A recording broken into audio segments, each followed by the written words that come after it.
నేను ఏ రోజు కూడా పార్టీ తల వంచుకునే పని చేయనన్నా. ఇలా పార్టీ కోసం పనిచేస్తాం మేమందరం కూడా. ప్రతి భారతీయ జనతా పార్టీ కార్యకర్త జై శ్రీరామ్, భారత్ మాతాకి జై అని నేను భారతీయ జనతా పార్టీ కార్యకర్తని చెప్పి తలెత్తుకొని సగర్వంగా తలెత్తుకునే విధంగా పనిచేస్తుంది తప్ప పార్టీకి తల వంచే పని చేయనన్నా.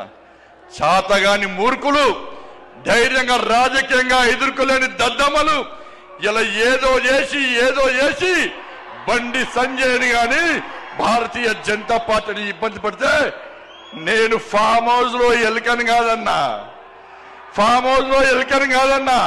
నేను నా అయ్య పేరు చెప్పి రాజకీయాలు రాలేదన్నా, నా తాత పేరు చెప్పి రాజకీయాలు రాలేదన్నా, ఏదో జెండా పెట్టి ఎత్తే రాలేదన్నా.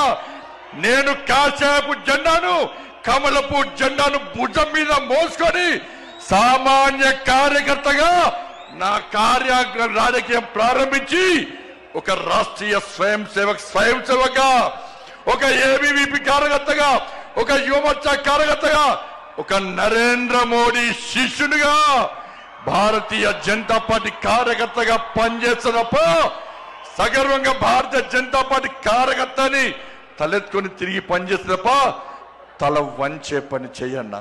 నన్ను నమ్మండి అన్నా, తప్పుడు ప్రచారం నమ్మకండి అన్నా. మా ఎంబడి ఉండండి, ఇక వదిలిపెట్టే ప్రసక్తే లేదు.